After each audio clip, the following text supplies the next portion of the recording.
See, there's a little roll of paint. There you can see it. Little tiny roll of paint right on the edge of the knife. Okay, let's go up here. Now with that, let's put some stones and some rocks, and something's got to contain this water. Always remember this water has to be contained. Hello everyone, and welcome back to A Tribute to Mastery, where I am recreating works of art by masters, and right now I'm doing something by Bob Ross. It's going to be a wonderful little waterfall, so we're getting right into it with blue, the specific, very dark, almost indigo blue. Well, I guess more like an ultramarine, and it turns into a periwinkle when you mix it with white. Sometimes I like the fact that because I am, well, a woman, I'm able to see more colors, which it makes doing art stuff much more entertaining. At least I would think so anyway. I do like that we use this shade of blue instead of something more cyanish, just because this is a much more accurate shade of blue to what the sky actually is, I would say. And down here, we're going to want this to be maybe a little bit darker. If our colors aren't exactly consistent, that's okay. It's more natural that way, instead of like if you took a paint bucket tool, and you filled it up, it would look much different than doing it this way, I would say. You know, I make my thumbnails with the paint tool on my computer. Makes me wonder if it would be possible to follow one of these tutorials with paint on my computer. Definitely would look different. It might take a while, but it's doable. If you think that's a good idea, then let me know. I might actually do it. Who knows? If this video gets like, I don't know, like, if this video gets like 100 likes, then I'll do it. How does that sound?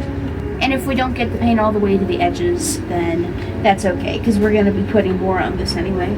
I've done multiple techniques for clouds, but this is also one that I quite like. Instead of doing a bunch of layers, just sort of putting it in. It makes a very specific look with the way it looks in the sky, which is a little bit counterproductive, counterintuitive.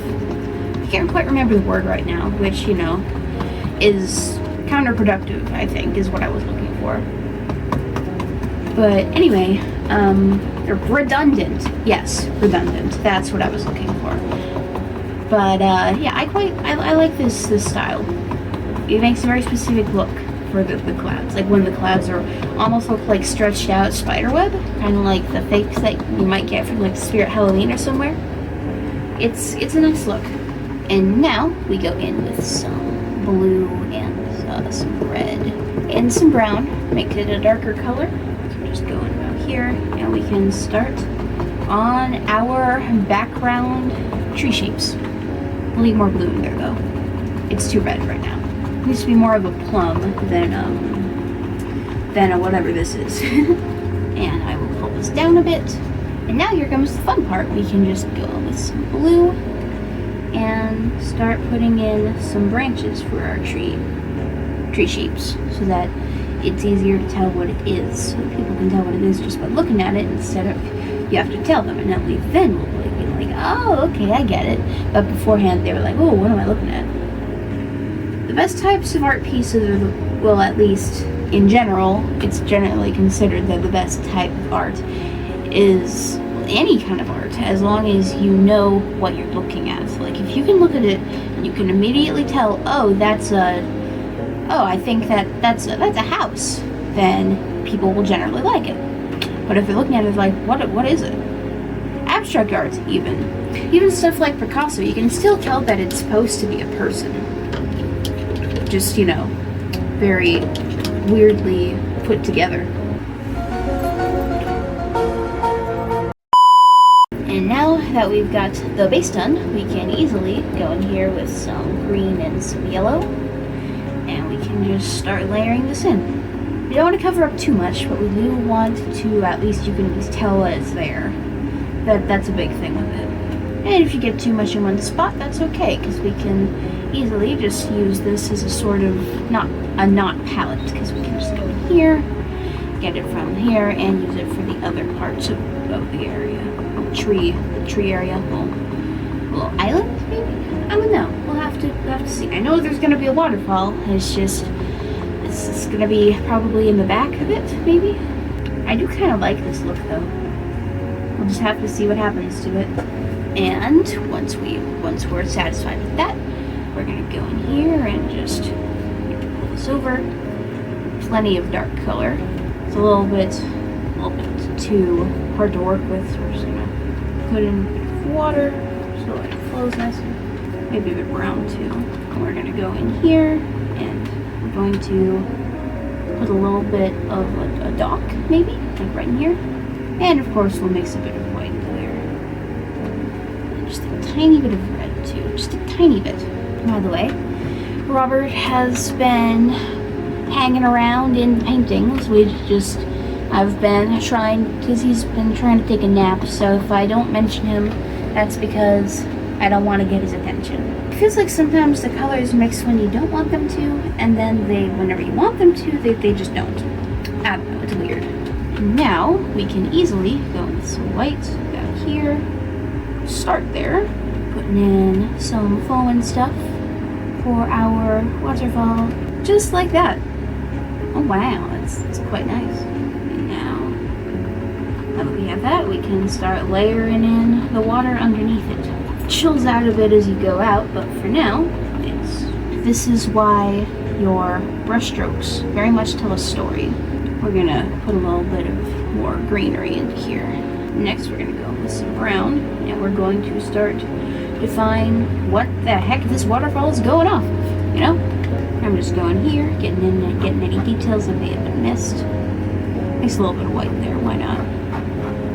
Maybe some marbling. And once we've done that part, we can easily just go in here. Maybe makes a little bit of wood there. Put a little bit here too, why not? And now, that we got this here, we can go in here and easily put in some more white around it. I want to cover up all of it. You can even mix in a little bit of blue here. I want this white to be more or less very distinct. Put in some crashing waves. Maybe we can go all the way out here. We'll even put a little bit in here too. Now, how about we go in here with some green and we can start putting in some brown mixed in. Putting in, it's going to be maybe big tree right in here. Need to stretch this out a bit.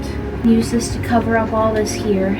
And easily, just with this, go in with the red and use it for contrast. And then, we can easily just go in here, layer in some stuff on top. You ever have something that you watch in a show when you're a lot younger and you're like, oh haha, that's funny, and then you realize years later that was actually something that completely went over your head? There's some sort of joke there. Yeah, that happens to me sometimes, I don't know. Okay, alright, I think I'm gonna go ahead and find my place, sign the painting, all that good stuff. I'll do it in yellow. We haven't used that much yellow in this. Where do you think we should do it, Yoshi? I see. Alright, I think that's gonna be about it for this one. I quite like this one, it's a bit more unique. And if you like it too, then please let me know. If you don't like it, also let me know that too. I'm fine either way. Alright, I will see you all next time. This is the Painter, signing off. Alright, so long. Farewell.